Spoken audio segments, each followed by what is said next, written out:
Bom, galera, só para deixar registrado aqui, infelizmente eu já comuniquei em outras redes aqui, eu fui assaltado na semana passada aqui no Rio de Janeiro, então eu tô sem meu aparelho celular, tô aqui meio improvisado, mas eu não queria deixar de produzir um conteúdo para vocês hoje, vim aqui trocar uma ideia com vocês depois dessa atuação tenebrosa do Vasco nesse primeiro tempo, nesse jogo de hoje. Acabei de chegar do Maracanã, eu acho que é um dos dias que, com toda certeza, é o jogo mais vergonhoso que eu já vi em loco do Vasco e talvez de qualquer time, assim. Eu acho que eu que gosto de muito ir ao estádio assistir outros times também. Hoje foi humilhante, assim, o que aconteceu no primeiro tempo. Era difícil acreditar no que os nossos olhos estavam vendo. E poderia ter sido pior. Isso eu acho que isso é mais desgastante, sabe? Porque poderia ter sido pior. Eu levei hoje um amigo pela primeira vez ao Maracanã.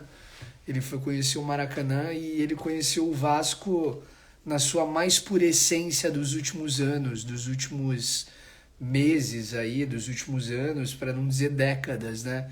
O Vasco tem se tornado isso, assim, eu acho que isso é muito frustrante, porque era um ano que a gente esperava que fosse diferente, assim, mas se uma nova rota não for calculada a partir de hoje, se a gente não fizer um recálculo de rota a partir de hoje, eu acho que vai ser bem difícil, assim, a gente poder comemorar alguma coisa esse ano, alguma vitória que seja, sabe? Eu acho que o principal culpado do resultado de hoje é o nosso técnico. Eu não. Geralmente, quando eu gravo os meus conteúdos, quando eu vim aqui trocar ideia com vocês, eu digo que é muito fácil a gente apontar um culpado, né? E eu geralmente tento fugir disso. Eu acho que o futebol é muito complexo para a gente procurar culpados, mas hoje eu acho que o Barbieri tem total culpa no que aconteceu, assim.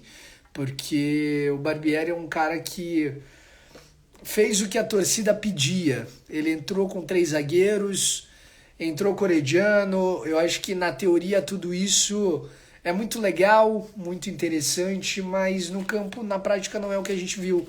A gente viu só mais do mesmo, a gente viu mais do futebol posicional dele, a gente viu a mesma linha ali, aquela primeira linha com cinco homens, a segunda linha com três jogadores no meio de campo e dois jogadores um pouco mais à frente. A gente viu a mesma coisa que a gente já via nos outros jogos, apenas com outros jogadores, hoje com três zagueiros em campo, né? Mas essa primeira linha de cinco ali atrás, que antes era formada com a recomposição do Peck, o Puma ao lado dele, o Robson, o Léo e o Piton, hoje a única diferença é que a gente viu o Miranda ali atrás para recompor essa linha, e o Capasso. A gente viu três zagueiros, porque daí a segunda linha de três homens, extremamente atrapalhada no jogo de hoje, se manteve, assim. Eu acho que no esquema, na teoria, na formação tática, a gente pode dizer que sim, o Barbieri mudou e ele ousou, como ele falou que faria, mas ele não mudou nada. Eu acho que no esquema, na ideia de jogo do Vasco, ele não mudou nada, porque a gente viu um Vasco apático, a gente viu um Vasco que não propõe nada, um Vasco lento, sem ideias, e a gente viu uma segunda linha que claramente nunca tinha treinado juntos, Galarza, Jair e Orediano, totalmente desentrosados, que acabaram sendo os grandes responsáveis ali. Óbvio, acho que o grande responsável é o Barbieri, mas praticamente todos os gols eles surgiram dessa segunda linha ali do Vasco hoje, formada por esses jogadores, né?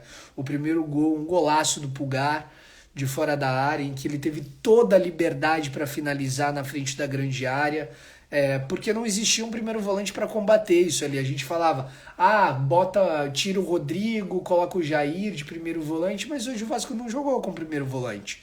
O Vasco jogou com o Jair e o Galhardo avançando, porque existia um buraco enorme entre a primeira linha e a segunda linha. Então o Flamengo na frente da grande área fazia o que queria com a bola.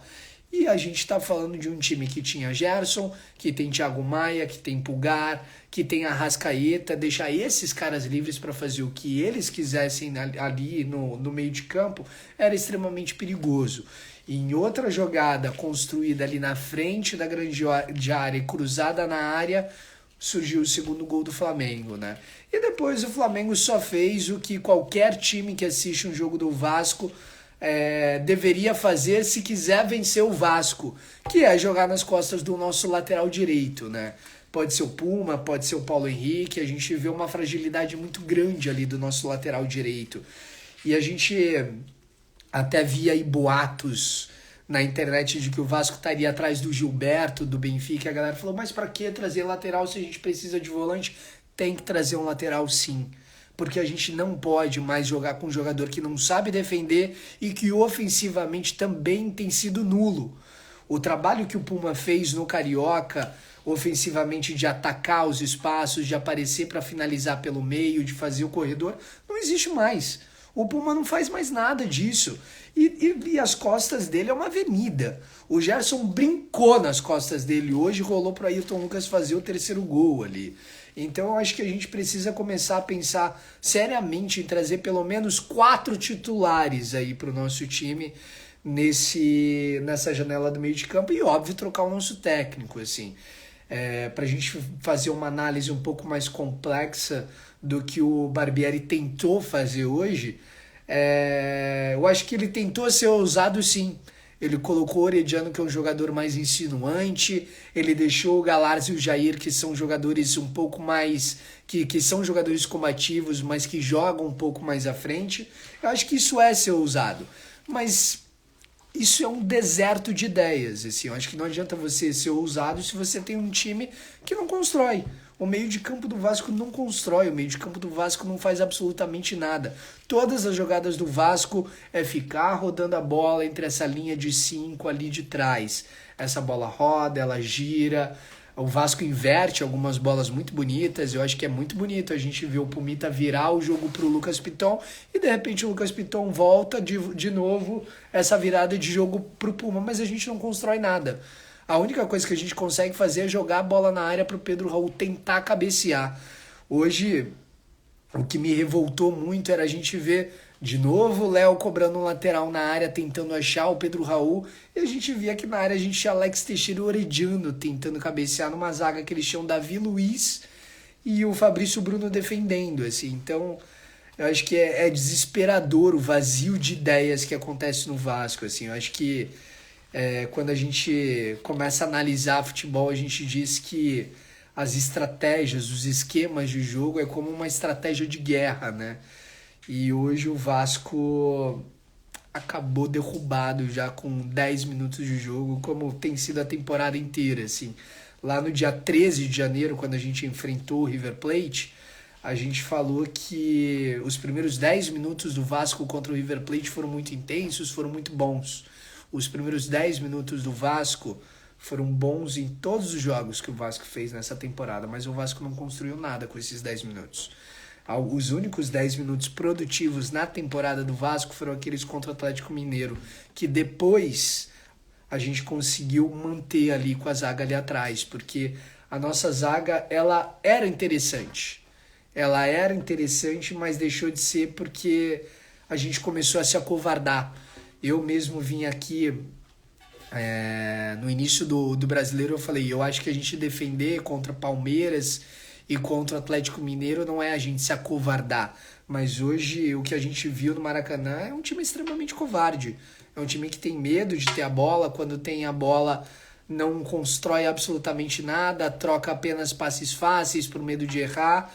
E eu acho que o planejamento que o próprio Brax veio a público falar de que era um time jovem, que era um time aliás, que não era um time tão jovem assim, porque tinham jogadores de 26, 27 anos.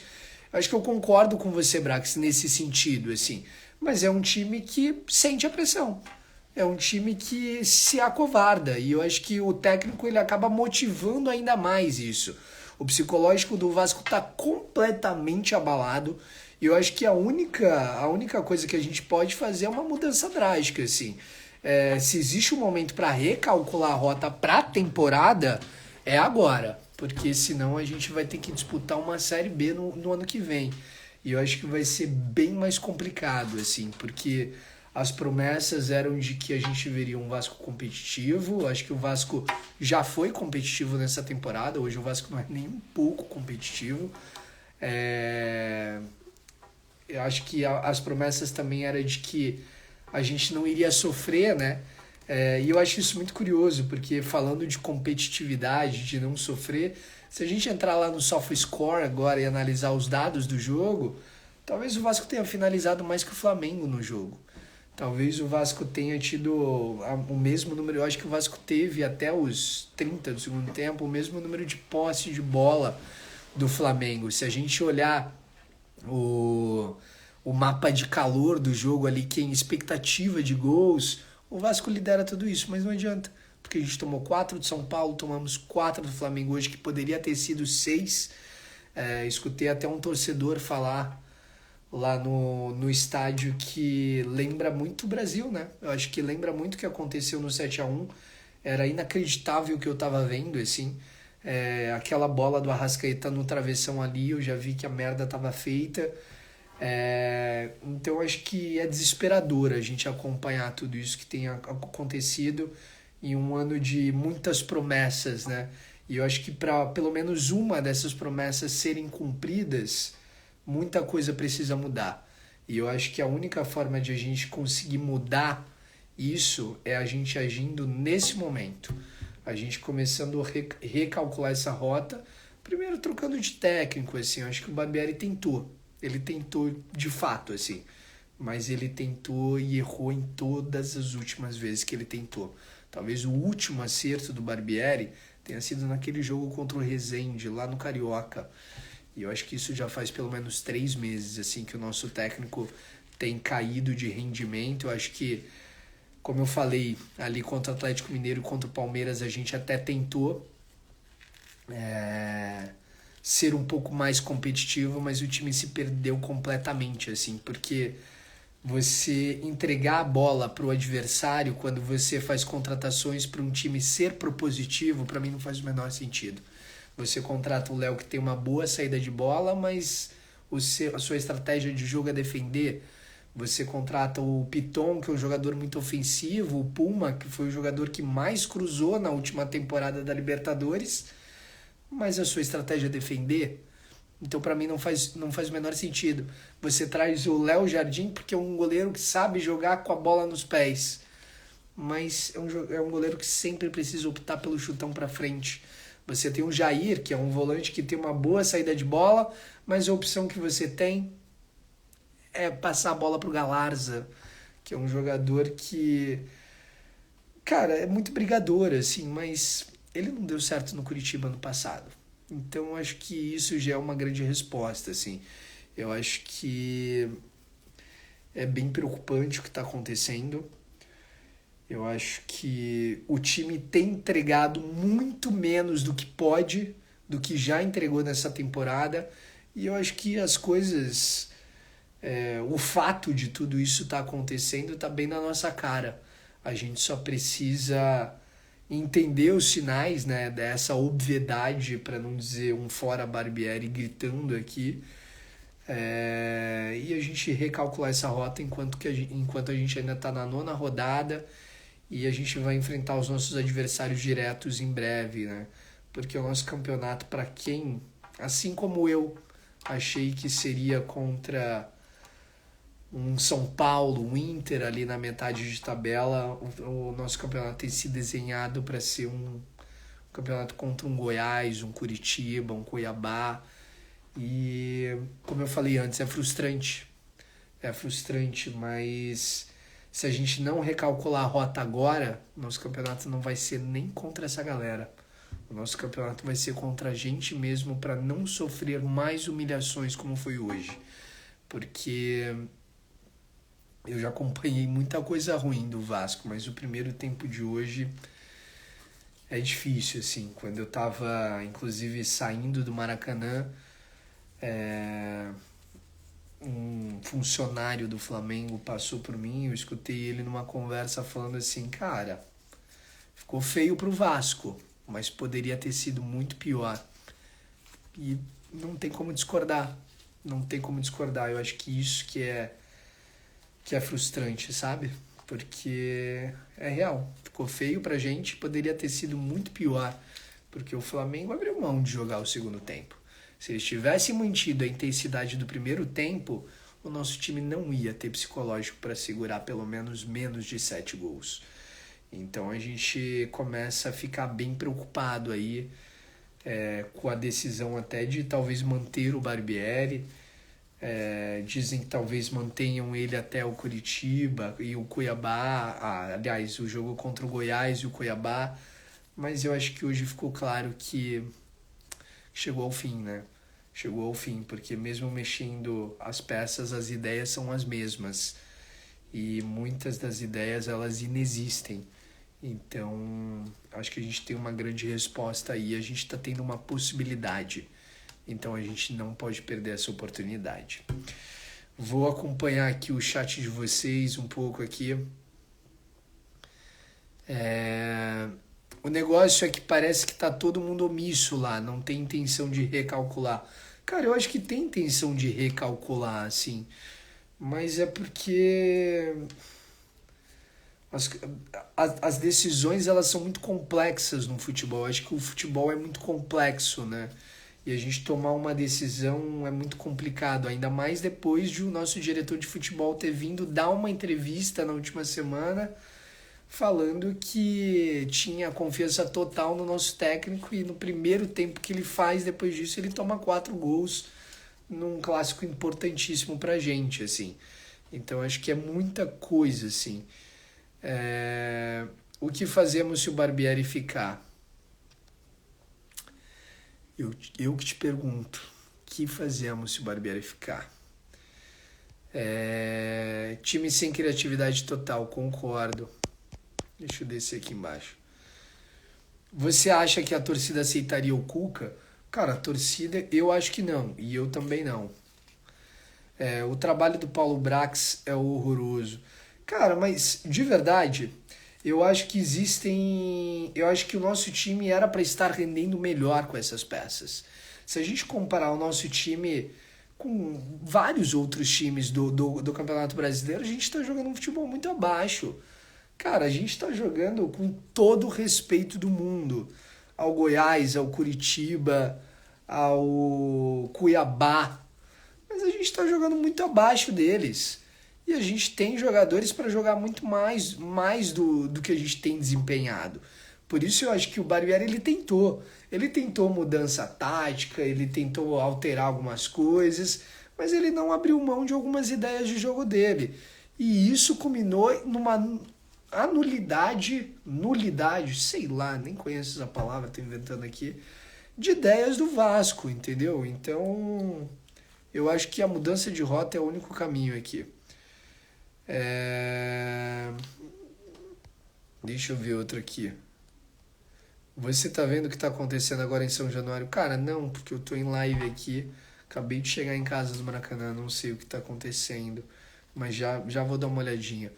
Bom, galera, vou nessa. Vou deixar essa live salva aqui para quem quiser compartilhar.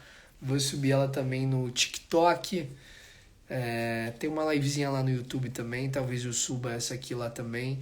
Obrigado a todo mundo aí. Como eu falei, infelizmente fui assaltado na última semana, então estou sem meu aparelho para poder continuar produzindo os conteúdos. Devo voltar apenas na outra semana. Então, peço um pouquinho de paciência a todos vocês aí. Se inscreva no meu canal, que tá aqui na bio. E tamo junto. Espero que as coisas melhorem. Tá bastante difícil, mas eu ia dizer que pior do que tá não tem como ficar, mas eu acho que hoje foi a prova viva de que tem como piorar, né? Eu acho que isso que é preocupante. Mas então é isso. Boa noite. Saudações vascaínas.